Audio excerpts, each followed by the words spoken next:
चलिए, हम लोग देखिए हम आरआरबी एनटीपीसी का क्वेश्चन डिस्कशन कर रहे हैं और ग्रुप डी आरआरबी एनटीपीसी और ग्रुप डी का क्वेश्चन हम लोग डिस्कस कर रहे हैं जो प्रीवियस एग्जाम में आ चुके हैं। ठीक है ना। हम इस तरह के 500 से लेकर के 700 क्वेश्चन तक हम डिस्कस करेंगे। पूरी पूरी सीरीज चलते रहेगी। आपको लगातार आप इस पे वीडियो आएंगे और आप देखते रहेंगे। ठीक है ना। चलिए तो कंटिन्यू करते हैं। अब मतलब पूरी कंप्लीट कर दिया जाएगा। खूब प्रैक्टिस कीजिए आप लोग तो 100% सिलेक्शन मिलेगा। 100% सिलेक्शन मिलने वाला है। चलिए, इससे पहले मैंने 8 क्वेश्चन डिस्कस कर लिया था।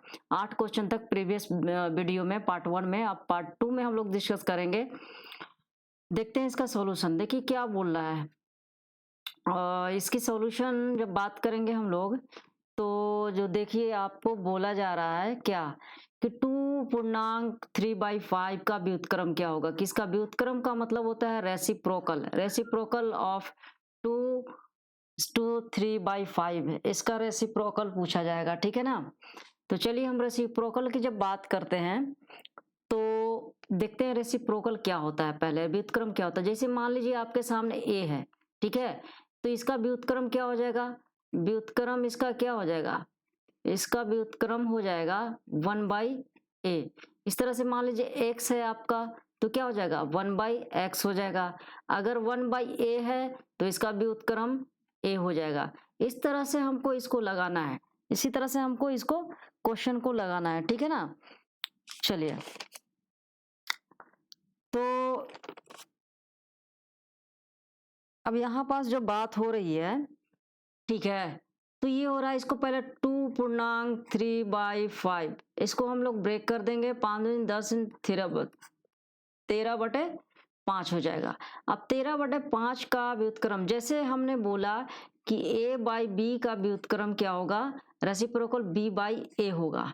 ठीक है। इसी तरह से 13/5 का व्युत्क्रम क्या हो जाएगा, 13/5 का व्युत्क्रम हो जाएगा 5/13। तो ये हुई हो जाएगा हमारा आंसर। बहुत आसान क्वेश्चन होता है। ठीक है ना।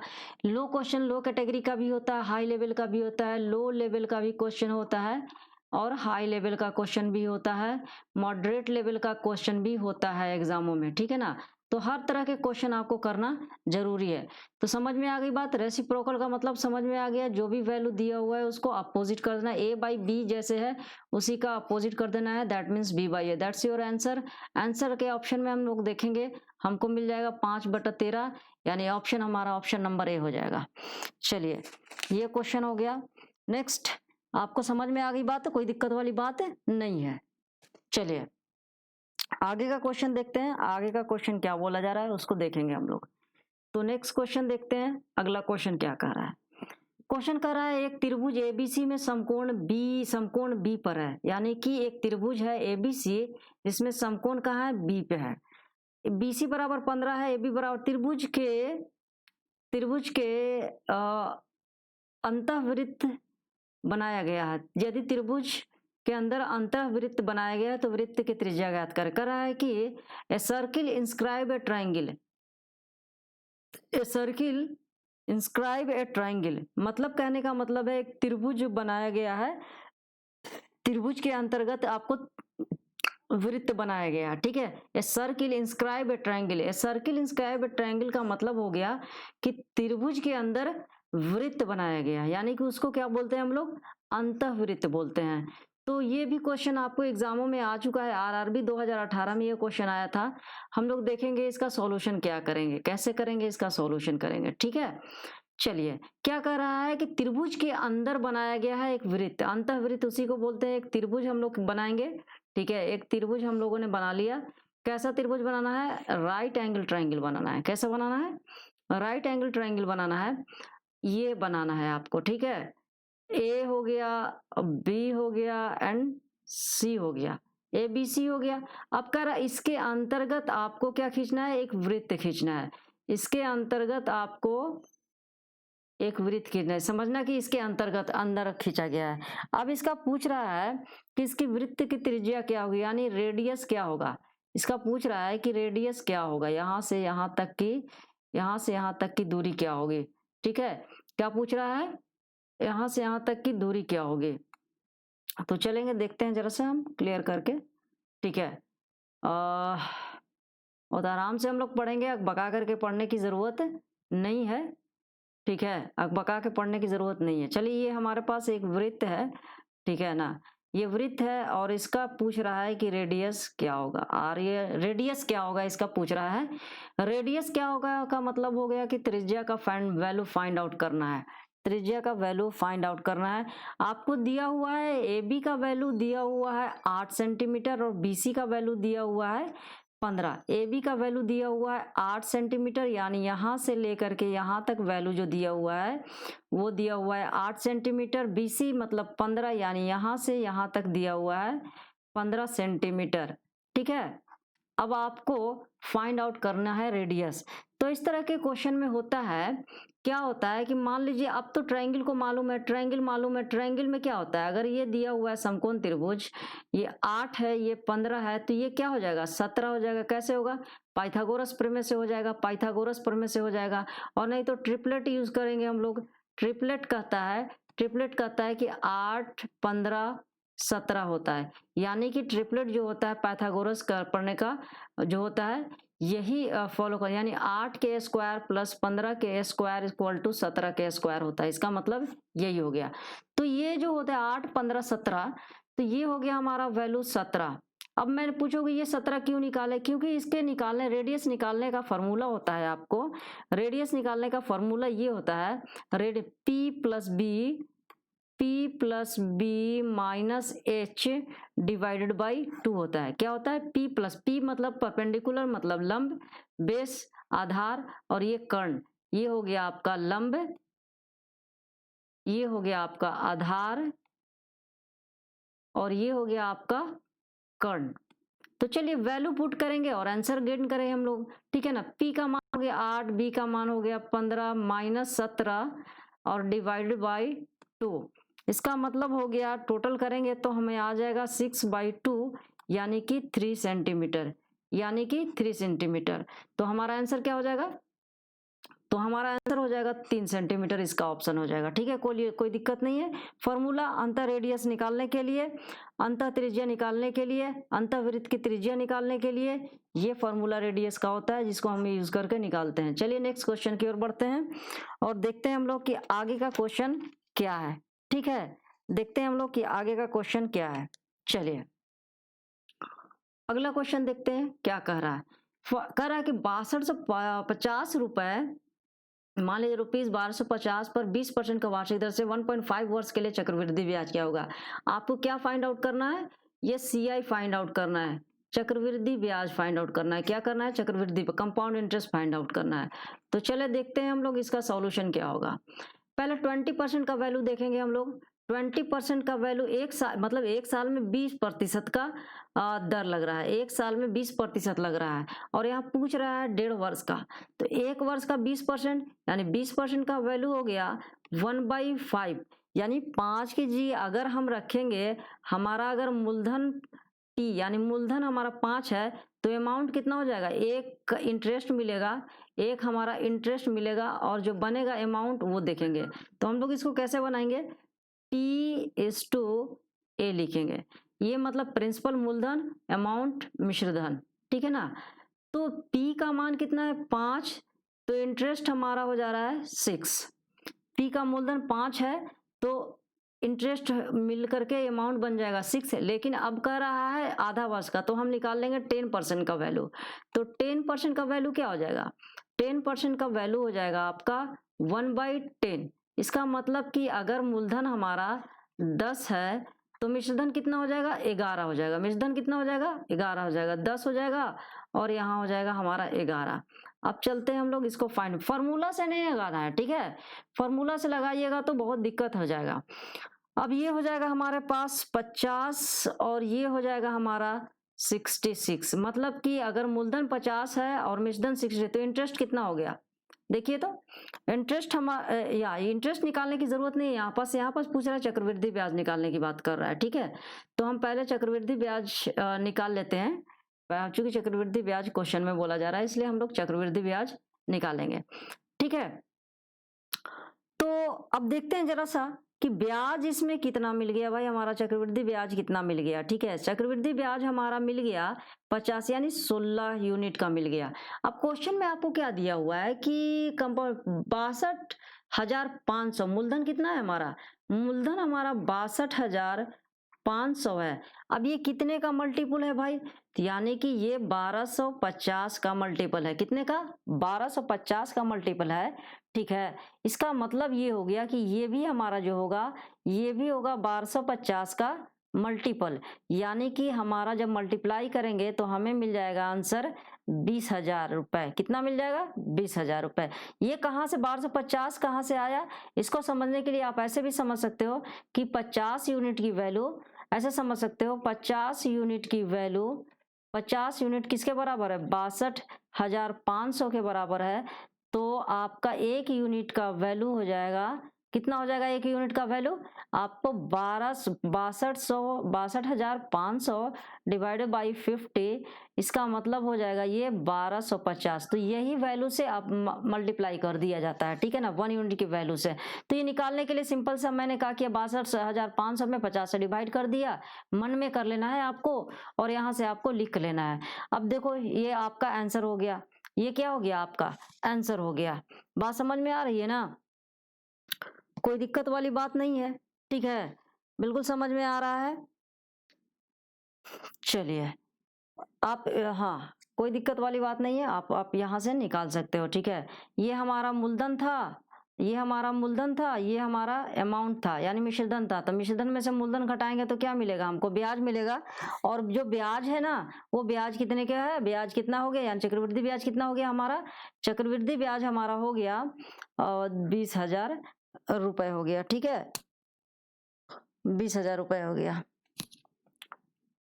चलिए आगे बात करते हैं। ठीक है, अगले क्वेश्चन देखते हैं। और भी तरीके हैं, बहुत और भी तरीके से लगा सकते हैं, कोई दिक्कत वाली बात नहीं है। ठीक है, और भी तरीके से आप लगा सकते हैं, कोई दिक्कत वाली बात नहीं है। मान लीजिए कि दूसरे तरीके से लगाना है, मान लीजिए सेकंड मेथड से लगाना ही चाहते रहे हैं तो सेकंड मेथड से आप लगा सकते हैं।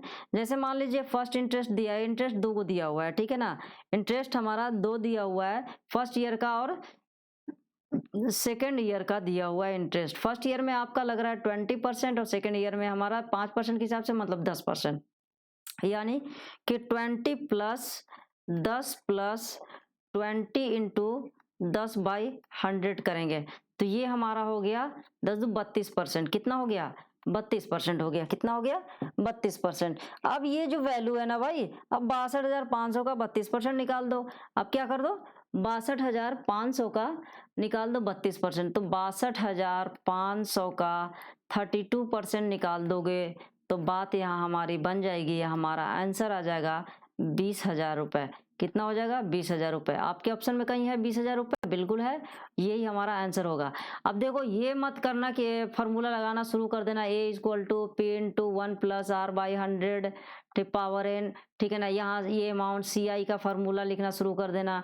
ठीक है ना, ऐसा करके आप ना निकालेंगे तो बेहतर है। ठीक है, हाँ चलिए अब CI का फॉर्मूला लिखेंगे और वहां से निकालेंगे, ऐसा काम नहीं करने की कोशिश करेंगे।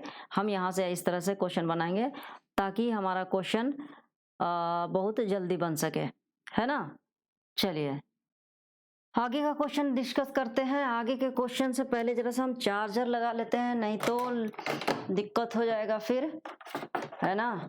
चलिए हम लोग चार्जर लगाते हैं पहले और फिर हम लोग बात करते हैं नेक्स्ट क्वेश्चन की ओर। चलिए बहुत बढ़िया, कोई दिक्कत वाली बात तो नहीं है ना, कोई दिक्कत वाली बात नहीं है। चलिए नेक्स्ट अगला क्वेश्चन देखते हैं हम लोग। अगला क्वेश्चन क्या है, 32% ऑफ ए नंबर इज 80। किसी नंबर का कर है, किसी संख्या का 32% 80 है, यानी 32% का वैल्यू है 80, तो आप 100% का वैल्यू आपको निकालना है, क्या होगा। 32% का वैल्यू दिया हुआ है आपको 80। अब देखो 32% 80 है तो 80 के 80 से ये सारे क्या है, वैल्यू कम है, 80 से ये सारे वैल्यू कम है। ठीक है ना, और ये 32% के बराबर ही है। सॉल्यूशन देखते हैं हम लोग, क्या ये भी आया हुआ है आपको एग्जाम में 2018 में आया हुआ था। देखो क्लियर है, इसका आंसर ऑप्शन नंबर बी हो जाएगा। बिना बनाए हुए आप इसको मार सकते हो, बिना बनाए हुए इस क्वेश्चन को आप मार सकते हो। कैसे? 32% का वैल्यू 80 दिया हुआ है, 32% का वैल्यू दिया हुआ है 80, इसका मतलब है कि 100% का वैल्यू जो होगा वो क्या होगा, 80 से अधिक होगा। 100% का वैल्यू क्या होगा, 80 से अधिक है। बाकी ये ऑप्शन 80 से कम है, बाकी ये जो ऑप्शन है वो 80 से कम है, ये भी 80 से कम है, ये भी 80 से कम है, तो निकालने की जरूरत ही नहीं, ऐसे आंसर मार देंगे। ऐसे निकालना है तो आप निकाल सकते हो, लेकिन डायरेक्टली इसका आंसर मारना है ये वाला। तो 100% का वैल्यू क्या हो जाएगा, 100% का 80/32 इंटू 100, यहाँ से जब आप निकालोगे तो आपका आंसर हो जाएगा। आंसर कैंसिल करने के बाद आपको मिलेगा 4×8=32, 4×25=100 और 8×10=80, यानी कि आंसर हो जाएगा आपका 250 रुपए या 250 यूनिट हो जाएगा, 250 हो जाएगा। केवल यूनिट नहीं दिया हुआ है इसलिए यूनिट से कोई मतलब नहीं रखेंगे और हमारा ये आंसर हो जाएगा 250 हो जाएगा। चलिए अगला क्वेश्चन, कोई दिक्कत वाली बात नहीं है। और भी मेथड है, और भी मेथड से आप लगा सकते हो, जैसे आप दिया हुआ है, हम तो पहले आपको बता दिया डायरेक्टली बनाने का, लेकिन सेकंड मेथड की बात करेंगे, सेकंड मेथड की बात करेंगे। तो दिया हुआ है 32% = 80। अब इसको सॉल्यूशन करने के लिए आप क्या करो कि 8 से डिवाइड कर दो, 8 से डिवाइड करने से मिल जाएगा 8×4=32, क्या मिल जाएगा 4% = 8×10=80। अब हमको चाहिए कितना, 4% का वैल्यू दिया हुआ है, हमको चाहिए 100% का वैल्यू, ठीक है ना, 100% का वैल्यू हमको चाहिए। तो ये कितने का मल्टीपल हो जाएगा, 25 का, तो ये भी हमारा हो जाएगा 25 का मल्टीपल, यानी हमारा आंसर हो जाएगा 250। क्या हो जाएगा हमारा आंसर, 250, जो कि ऑप्शन नंबर है। बट हमको कॉमन सेंस लगाना है, स्मार्ट वे में लगा करके इस क्वेश्चन का आंसर हमें दे देना है, ठीक है ना। चलिए अगला क्वेश्चन की ओर बढ़ते हैं हम लोग। अगला क्वेश्चन देखते हैं क्या है। अगला क्वेश्चन है कि tan a बराबर, क्वेश्चन दिया हुआ है आपका कि tan a बराबर √2 - 1, तो tan a - cot a का वैल्यू निकालना है। tan a बराबर दिया हुआ है √2 - 1, tan a - cot a का वैल्यू निकालना है। तो देखो यार, हमको निकालना क्या है, tan a सॉल्यूशन करते हैं हम लोग, देखते हैं tan a - cot a, tan a - cot a। देखो tan a बराबर क्या लिख सकते हैं हम, या cot a बराबर हम क्या लिख सकते हैं, cot a बराबर 1/tan a तो लिख ही सकते हैं ना, लिख सकते हैं। चलिए तो यहाँ दिया हुआ जो वैल्यू है हमारा, अब देखो यहाँ 1/tan a का मान क्या हो गया, 1/√2 - 1, √2 - 1 को क्या लिख सकते हैं भाई हम, √2 - 1 को हम लोग लिख सकते हैं, ऊपर जाएगा तो क्या हो जाएगा, √2 + 1 हो जाएगा। क्या हो जाएगा, √2 + 1, इसका रेसिप्रोकल लेंगे तो क्या हो जाएगा, √2 + 1। अब हम यहाँ पर जो वैल्यू रखेंगे, यहाँ देखेंगे क्या होगा, √2 - 1 - √2 + 1, ठीक है। तो चलते हैं, √2 - 1 - √2 जब बाहर आएगा एंड -1 हो जाएगा, दिस विल बी कैंसिल। और नहीं ये कैंसिल नहीं होगा, सॉरी ये कैंसिल नहीं होगा, ठीक है ना, ये हमारा कैंसिल हो जाएगा। दैट मीन्स 1 मिनट, ठीक है, ये फिर से करते हैं, यहाँ पास हम फिर से करते हैं। चलिए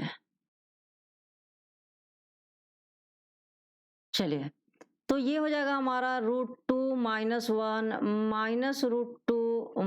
- 1। अब देखो ये और ये हमारा कैंसिल हो जाएगा, हमारा क्या बच जाएगा, -2 बच जाएगा। क्या आंसर बच जाएगा, -2 आंसर बच जाएगा। कोई दिक्कत वाली बात नहीं है, हमारा आंसर हो जाएगा, जो हो जाएगा वो हो जाएगा -2 हो जाएगा, कोई दिक्कत वाली बात नहीं है। चलिए अगला क्वेश्चन की ओर देखते हैं। अगला क्वेश्चन, चूंकि आज काफी क्वेश्चन करने हैं, और हाँ लाइक एंड शेयर करते रहा करो, लाइक एंड शेयर करो भाई, ठीक है ना, काफी से काफी सब्सक्राइब करो और शेयर करो, ठीक है। हाँ शेयर कीजिए, फिर इस तरह के काफी वीडियो, मैं बार बार बोल रहा हूँ कि मैं 500 to 700 हमारा टारगेट है क्वेश्चन करने का। टारगेट हमारा क्या है, 500 से 700 का क्वेश्चन करने का टारगेट है। तो चलिए हमारे पास जो क्वेश्चन है, क्वेश्चन कर रहा है कि a + 1/a = 3। तो ये जो क्वेश्चन बेस्ड है, find the value of aq + 1/aq का वैल्यू क्या होगा। बहुत अलजेब्रा का बेसिक क्वेश्चन है, ठीक है ना, बहुत बेसिक क्वेश्चन है। अब देखो कहता है कि a + 1/a = अगर k हो तो हम लिख सकते हैं aq + 1/aq का मान होता है kq - 3 के क्या होता है, के क्यू माइनस 3 के होता है। अब जो हमारा के का वैल्यू यहाँ पास कितना है, के का वैल्यू हमारा है 3, तो यहाँ जो वैल्यू हो जाएगा के क्यू माइनस 3 के, मतलब 3 के क्यू 27 माइनस 3, यानी कि कितना हो जाएगा, 3 9 हो जाएगा। क्या हो जाएगा, यहाँ हमारा 9 हो जाएगा, 3 9, ठीक है। यानी कि आंसर हमारा क्या हो जाएगा, 18 हो जाएगा। आंसर क्या हो जाएगा हमारा, आंसर 18 हो जाएगा। क्लियर है ना, आंसर हमारा 18 हो जाएगा, कोई दिक्कत वाली बात नहीं है। देखो इस तरह के क्वेश्चन एग्जाम में आते रहते हैं और डायरेक्ट आपको लगाने की कोशिश करना है। जैसे मान लीजिए आपके सामने क्वेश्चन एग्जाम्पल के तौर पे दे दिया, क्या दे दिया कि आपको a plus 1/a equal to दिया हुआ है √13। तो आप क्या करो, अगर आपसे पूछा कि ए क्यू प्लस 1/a का मान क्या होगा, तो आप क्या लिखोगे, आपको लिखोगे 10 इंटू √13 लिखना है, 10 इंटू 10 √13 लिखना है। अगर इसी तरह से कैसे होगा मैं अभी समझा दूंगा, ठीक है ना। इसी तरह से अगर हमको आ गया, इसमें क्या किया, जो भी वैल्यू दिया हुआ है, ठीक है ना, इसके अंदर का वैल्यू कितना 13 से 3 कम कर दो, आंसर लिख दो, ठीक है। 13 से 3 कम हो 10 हो जाएगा, और जो वैल्यू है उसी को लिख देना है। जैसे मान लीजिए एक और एग्जांपल मैं ले रहा हूं, ठीक है। आपके सामने मान लीजिए दे दिया कि a plus 1/a equal to 45 दिया हुआ है। क्या दिया हुआ है, √45 दिया हुआ है। आपसे क्वेश्चन पूछ रहा है फाइंड करने के लिए ए क्यू प्लस 1/a का मान क्या होगा। दैट मीन्स इससे हम क्या करेंगे, अंदर वाली वैल्यू से हम 3 कम कर देंगे, दैट मीन्स हमारा हो जाएगा 42, और क्या हो जाएगा आंसर 45। ये हमारा आंसर हो जाएगा, खटाखट हो जाएगा आंसर आपका। बिल्कुल बिंदास वे में करेंगे। अगर मान लीजिए और भी लेकर के देख लेते हैं, ठीक है।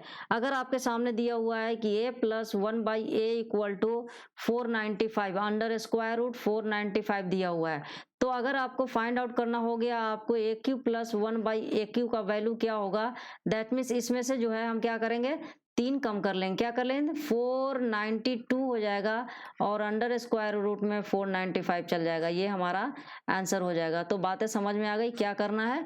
तो इस तरह का बहुत आसान क्वेश्चन आया हुआ है। इस तरह से मैं इस तरह के कैसे क्वेश्चन पूछे जाते हैं मैं थोड़ा डिस्कस कर दिया आपको, ताकि आपको और भी जो एक्सपेक्टेड क्वेश्चन है, जो आ सकते हैं क्वेश्चन, उनमें आपको हेल्प मिल जाएगा। उनमें क्या मिल जाएगा, हेल्प मिल जाएगा। इसके लिए मैंने आपको डिस्कस कर दिया।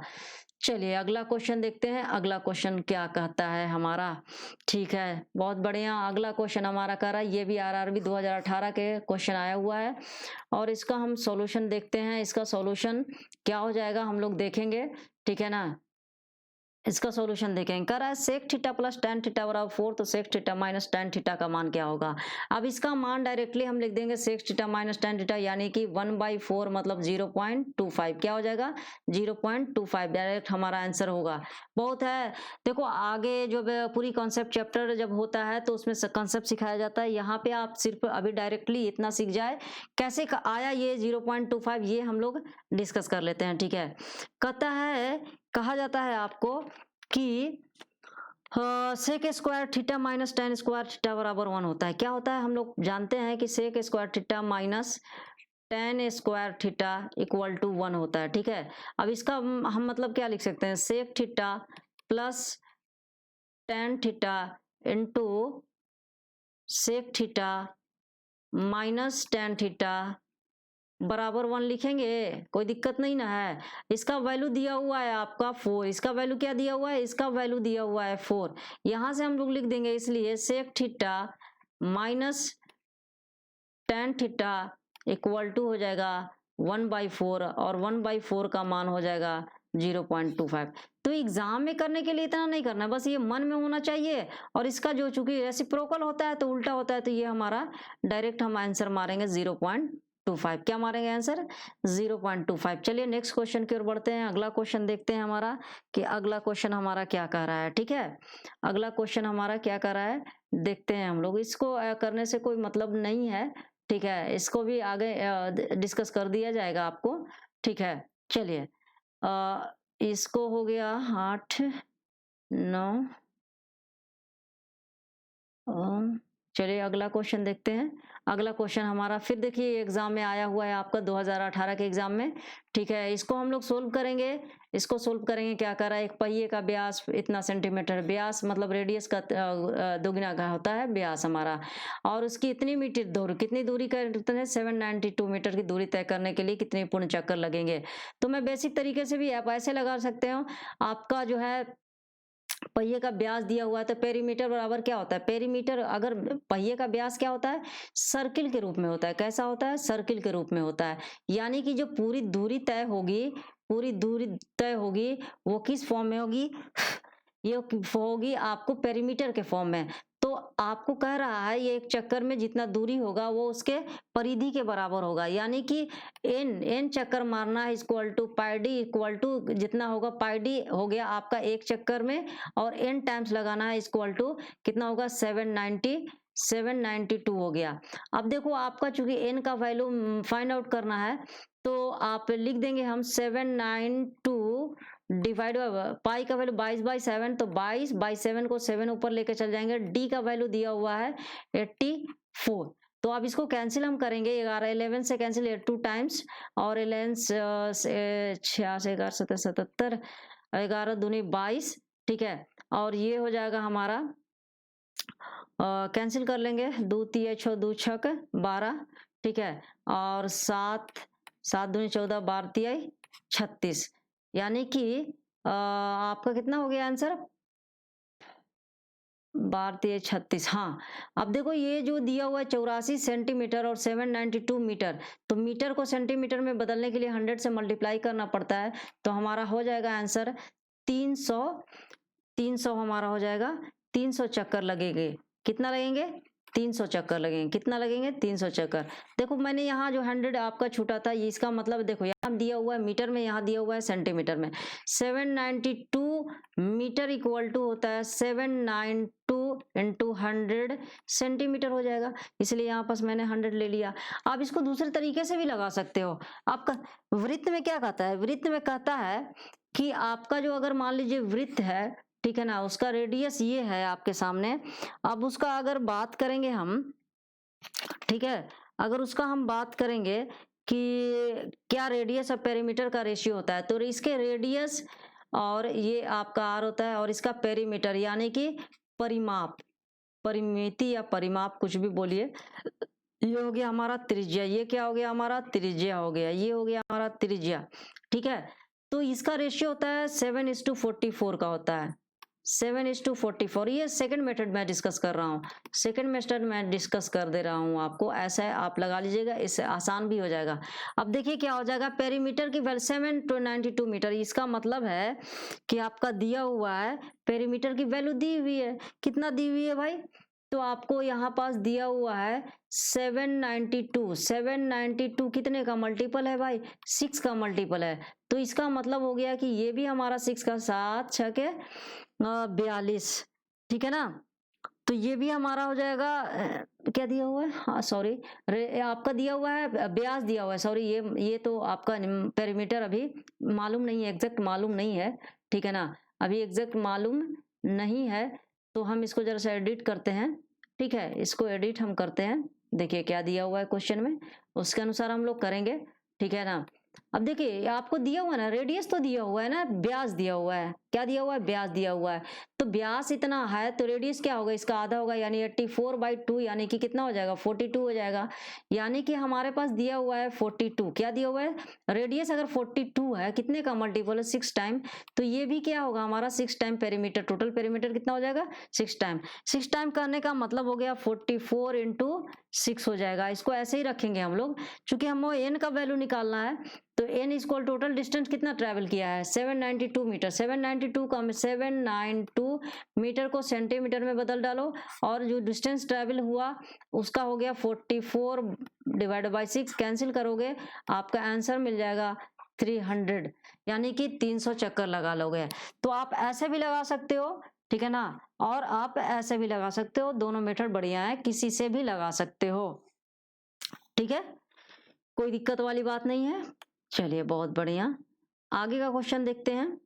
आगे का क्वेश्चन हमें क्या बोला जा रहा है, चलिए देखते हैं क्या क्वेश्चन। चलिए अगला क्वेश्चन देख रहे हैं। अगला है हमारा कि यदि cosec theta plus cot theta बराबर 2 then find the value of cot theta. इसलिए मैंने पहले नहीं बताया था कि यहाँ पास मैं आपको डिस्कस कर दूंगा क्या होगा। अब देखिए सॉल्यूशन में आपको क्या बोल रहा है। सॉल्यूशन में बोल रहा है कि cosec theta plus cot theta, ठीक है, cosec theta plus cos theta का मान दिया हुआ है 2। अब हम जानते हैं कि cosec स्क्वायर थीटा, अब इसका मतलब cosec theta minus cot theta का मान क्या हो जाएगा 1/2। पहले डिस्कस किया था, कहाँ से आया था मैं बता दिया था। यानी कि जो होता है cosec square theta, cosec square theta minus cot square theta बराबर 1 होता है। यहाँ से हमने निकाल लिया कॉट थीटा का मान 1/2 होगा। तो मैं डायरेक्टली यहाँ पास अप्लाई करें, माइनस कॉट थीटा का मान हो जाएगा 1/2। अब देखो हमें क्या निकालना है, हमें निकालना है कॉट थीटा। कॉट थीटा निकालना है, दोनों को जोड़ लेंगे तो ये हो जाएगा माइनस और ये हो जाएगा भी माइनस। चलिए ये कैंसिल हो जाएगा। 2 कॉट थीटा का मान हो जाएगा 2 cot theta equal to 2 minus 1/2। 2 minus 1/2 का मतलब हो जाएगा कितना हो जाएगा 3/4 हो जाएगा, 3/2 हो जाएगा, ठीक है ना। तो कॉट थीटा का मान क्या हो जाएगा, इसलिए कॉट थीटा का वैल्यू हो जाएगा, कॉट थीटा का वैल्यू हो जाएगा 3/4 और 3/4 का मतलब होता है 0.75। क्या होता है 0.75। तो हम आपके ऑप्शन में लगाएंगे 0.75 का आंसर कौन होगा, ये होगा, यही हमारा आंसर हो जाएगा। ठीक है, कोई दिक्कत वाली बात नहीं है। हम लोग इस तरह के क्वेश्चन किए हुए हैं। कहाँ से आया मैंने बताया, अभी बताया कि cosec theta minus cot theta equal to, अगर P दिया हुआ है तो cosec theta plus cot theta equal to हो जाएगा 1/p। क्या हो जाएगा 1/p। यहां से मैंने 2 से बना लिया 1/2, क्योंकि ये इसका रेसिप्रोकल होता है। क्या होता है, रेसिप्रोकल होता है। ठीक है ना, कोई दिक्कत वाली बात तो नहीं है ना। चलिए कोई दिक्कत वाली बात नहीं है। चलिए अगला क्वेश्चन करते हैं, अगला देखते हैं अगला हमारा क्या क्वेश्चन कर रहा है। अगला क्वेश्चन हमको कह रहा है चलिए ये भी आरआरबी का क्वेश्चन है, ये भी आरआरबी में क्वेश्चन आ चुका है, रेलवे में आ चुका है। देखते हैं हम लोग सॉल्यूशन, इसका सॉल्यूशन क्या होगा। चलिए इसको सॉल्यूशन करके देखते हैं कि इसका सॉल्यूशन क्या होगा। वीर अपनी मासिक आय का 15% घर के किराए पर और शेष मतलब रिमेनिंग, ठीक है ना, रिमेनिंग पार्ट 60% बाकी घरेलू खर्चों पर व्यय करता है। तो 2200 इतना 2210 रुपए बचत करता है। तो मासिक आय ज्ञात करें। अब देखो ये इनकम एंड एक्सपेंडिचर का बात कर रहा है। इनकम कितना हो रहा है, खर्च कितना हो रहा है, बच कितना रहा है, कितना बचा रहा है भाई 2210 रुपए बचा रहा है। अब चलिए बात करते हैं 15% का। देखो जहां पास भी रिमेनिंग का कॉन्सेप्ट हो वहां हम परसेंटेज के सक्सेसिव कंसेप्ट अप्लाई कर देंगे, सक्सेसिव कंसेप्ट अप्लाई करेंगे, जो कि ज्यादा बढ़िया होता है। क्या होता है, ज्यादा बढ़िया होता है। तो चलिए अप्लाई करते हैं, देखते हैं 15% का मान क्या हो जाएगा। 15% मतलब हो गया 3/5, 15, 5 20 है 100, यानी कि 20 इसका इनकम है, 20 इनकम है, 3 इसका खर्च हो गया, एक्सपेंडिचर हो गया 3 यूनिट का। ठीक है, तो बचाता कितना होगा मैं उसका क्योंकि बचाने वाले पार्ट यहाँ पास दिया हुआ है। तो हम इनकम अगर और सेविंग की बात करते हैं, इनकम 20 यूनिट है तो सेविंग इसका कितना है 17 यूनिट है। ठीक है, अब कह रहा है बाकी नेक्स्ट आगे क्या कर रहा है 60%। 60% का वैल्यू हो गया 20 23 60 20 5 100, यानी कि आपका इनकम 5 है, इनकम आपका 5 है और 3 यूनिट आपका एक्सपेंडिचर है। ठीक है, तो इसका हम लिख सकते हैं, क्या लिख सकते हैं कि 5 यूनिट में 2 यूनिट बचाता है और 3 यूनिट खर्च हो जाता है। ठीक है, अब हम सक्सेसिव है इसलिए हम यहाँ मल्टीप्लाई कर लेंगे 20 500 सक्सेसिव होगा तो अगर यहाँ रिमेनिंग कौन सक्सेसिव नहीं होगा तो क्या होगा ऐड हो जाएगा। ठीक है ना, तो ये हो जाएगा हमारा 17 दूनी 34। कह रहा है क्वेश्चन की बचाता कितना है 2210 रुपए बनाता है, 2210 रुपए बनाता है, यानी कि यहाँ हो गया हमारा 2210। क्या हो गया 2210, कितने का मल्टीपल है भाई तो 65 का मल्टी कितना का 65 का कहाँ से आया 2210 बाई 34 करोगे तो 65 आ जाएगा। यानी कि ये भी हमारा 65 का मल्टीपल हो जाएगा और हमारा आंसर हो जाएगा 6500। हमारा आंसर क्या हो जाएगा 6500 हो जाएगा, हमारा आंसर 6500 हो जाएगा। ठीक है ना, ये इनकम हो गया, ये सेविंग हो गया। 20 यूनिट में 17 बचाता है, 5 यूनिट में 2 बचाता है, तो टोटल 100 यूनिट में 34 बचाता है। टोटल बचाता है कितना 2210, तो कितने का मल्टीपल 65 का, तो ये भी 65 का मल्टीपल हो जाएगा। नेक्स्ट मेथड से भी आप बना सकते हो, नेक्स्ट मेथड से भी बना सकते हो आप, कोई दिक्कत वाली बात नहीं होगी। जैसे ऐसे भी बना सकते हैं आप। आपको बनाने के लिए मान लीजिए 100 यूनिट पूरा है, ठीक है, उसमें आपको 60% कर दिया खर्च, 60% खर्च कर दिया, तो बच गया हमारे पास कितना, बच गया हमारे पास 40%। 40% का 15% खर्च कर दिया तो बच गया, मतलब 15% मतलब 6, 15% मतलब 6 खर्च कर दिया, बच गया हमारे पास 34 यूनिट। तो 34 यूनिट की वैल्यू दी हुई है हमारे पास, 34 यूनिट की वैल्यू दी हुई है हमारे पास 2250 दिया हुआ है। ठीक है, कितना दिया हुआ है 2250 दिया हुआ है। तो आप 100 यूनिट की वैल्यू निकाल लेंगे, हम 100 यूनिट की वैल्यू निकाल देंगे, तो 2250 डिवाइडेड बाई 34 इंटू 100 करेंगे तो हमारा आंसर मिल जाएगा 6500। ये कर जाएगा हमारा 65 टाइम्स, तो हमारा आंसर हो जाएगा 6500। यानी कि 100 में 60 खर्च कर दिया, अगर इसको ओमिट भी कर दे तो इसको हटा दोगे भी तो काम चलेगा। ठीक है, 100 में 60 कर दिया, 40 बना, 40 में 15 खर्च कर दिया तो 34 बताओ, 34 यूनिट का वैल्यू है 2250, तो 100 यूनिट की वैल्यू क्या हो जाएगी ये हम निकाल लेंगे। और भी मेथड से आप निकाल सकते हो, जैसे मान लीजिए कि और भी मेथड से निकाल सकते हो। अगर हमारे पास मान लीजिए कि 100 यूनिट है, कितना कह रहा है 15% खर्च कर दिया, बच गया हमारे पास कितना 85%। 15% यहाँ खर्च कर दिया, सॉरी पूरा लिख देते हैं, पूरा हम लिख करके समझा देते हैं इस पार्ट को। ठीक है, वहां से भी आप निकाल सकते हो, कोई दिक्कत नहीं आएगा, वहां से भी आप निकाल सकते हो आराम से। ठीक है, वहां से भी निकाल सकते हो। चलिए देखते हैं हम लोग। तो यहाँ पर देखो 100 में कह रहा है कि 15%, पहले क्या बोला 15%, 15% अगर खर्च कर देता है तो बचाएगा कितना भाई 15% खर्च कर देता है, 15% खर्च कर देता है। ठीक है, तो बचाएगा हमारा कितना 85%। अब ये जो बचा है उसका 60% खर्च कर देता है, तो 60% अगर खर्च कर दिया तो इसका 60% कितना हो गया 51, तो 51 खर्च कर देता है, तो हमारे पास बचा कितना, हमारे पास बच गया 34%, यानी कि 34 यूनिट का वैल्यू हो गया हमारा 2250। तो 100 यूनिट का वैल्यू हो जाएगा हमारा, 100 यूनिट का वैल्यू हो जाएगा आपका 2250 बाई 34 इंटू 100। इसका मतलब हो जाएगा कि 6500 हमारा आंसर हो जाएगा। तो आई हैव डिस्कस्ड, मैंने डिस्कस कर दिया आपको, सेकंड मेथड भी डिस्कस कर दिया, थर्ड मेथड भी डिस्कस कर दिया। वट एवर यू वांट, जो भी चाह रहे हो उसके मेथड से आप बना सकते हो, कोई दिक्कत वाली बात नहीं आएगी, कोई दिक्कत नहीं, ऐसे बना लो। लेकिन बेस्ट मेथड आपको ये होता है, बेस्ट मेथड आपका ये होता है। बाकी इस मेथड से भी बना सकते हो, चाहे इस मेथड से बना सकते हो, कोई दिक्कत वाली बात नहीं है, कोई दिक्कत वाली बात नहीं है। हो तो कमेंट करना, हो तो कमेंट करना, ठीक है ना, होने पर क्या करना है कमेंट करना है। अब क्वेश्चन कर रहा है कि किसी वस्तु कोई व्यक्ति ने 60 रुपए में एक वस्तु खरीदा, सीपी कितना हो गया 60, अब उसको 25% प्रॉफिट, बहुत आसान क्वेश्चन है, 25% के प्रॉफिट पे बेच दिया तो विक्रय मूल्य क्या थी ये फाइंड आउट करना है। ठीक है ना, ये हमें फाइंड आउट करना है। क्या फाइंड आउट करना है, ये हमको फाइंड आउट करना है। यानी कि आपको देखो क्या कह रहा है 25% का वैल्यू हो गया, 25% मतलब कि 1/4, यानी कि जो बेचा के 4 की चीजें हैं, आपका सीपी कितना है 4 यूनिट है, आपका सीपी कितना है 4 यूनिट है, और उसको 1 यूनिट के प्रॉफिट पे बेच दिया गया, कितना, ये हमारा प्रॉफिट हो गया, ये हमारा प्रॉफिट हो गया। तो यहाँ जब हम लिखेंगे कि सीपी एंड एसपी की बात करेंगे, सीपी एंड एसपी की, तो 4 यूनिट को सीपी है तो एसपी कितना है हमारा 5 यूनिट।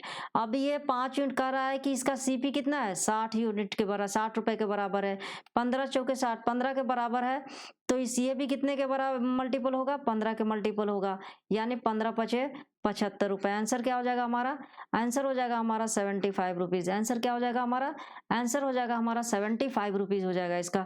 बहुत ही आसान क्वेश्चन है, कोई दिक्कत वाली बात है। इस तरह के रेलवे में क्वेश्चन आते रहते हैं भाई, रेलवे में। हाँ, लाइक एंड शेयर जम के किया करो यार, like and share please share किया करो यार, ठीक है ना, बहुत मेहनत लगता है बनाने में, you have to maintain it, आपको इसको करते रहना है कम से कम, ठीक है ना, ताकि मैं आपके लिए मैं क्वेश्चन लाता रहूं, ठीक है ना। मैं बोल रहा हूं कि 500 से लेकर के 700 तक क्वेश्चन मैं लाऊंगा, सारा क्वेश्चन करीब करीब मैं डिस्कस कर दूंगा आपको, ठीक है ना, कोई दिक्कत नहीं, ताकि आपके स्कोर बढ़िया हो एग्जामिनेशन में, मकसद मेरा यही है। चलिए नेक्स्ट क्वेश्चन की ओर बढ़ते हैं और अगला देखते हैं क्या बोल रहा है।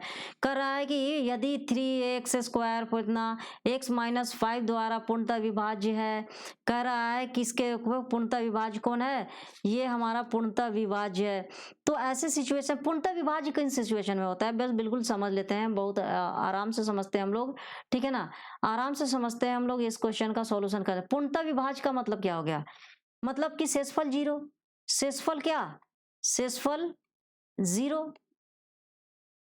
शेषफल जीरो, यानी कि रिमाइंडर शुड बी जीरो, ठीक है ना, तभी तो पूर्ण विभाज्य होगा, परफेक्टली डिविजिबल होगा। तो चलिए क्वेश्चन कह रहा है हमारा, और इसका मतलब हो गया, इसका मतलब ये हो गया कि रिमाइंडर जीरो का मतलब हो गया कि x-5 इक्वल टू जीरो। तो यहाँ से हम लोग x का मान निकाल लेंगे 5, और यहाँ से निकालने के बाद हम लोग, आप जो बोला जा रहा है इक्वेशन दिया हुआ है उसका वैल्यू कंपैरिजन कर लेंगे जीरो से, 3x² plus ax plus 4 equal to zero, ठीक है ना। अब यहाँ से जब हम निकालेंगे y, तो x का वैल्यू पुट कर देंगे, तो 25 तिहाई 75 हो जाएगा, प्लस ये हो जाएगा हमारा 5a हो जाएगा, और प्लस 4 हो जाएगा इक्वल टू जीरो, यानी कि 5a इक्वल टू 75 4 79 हो जाएगा।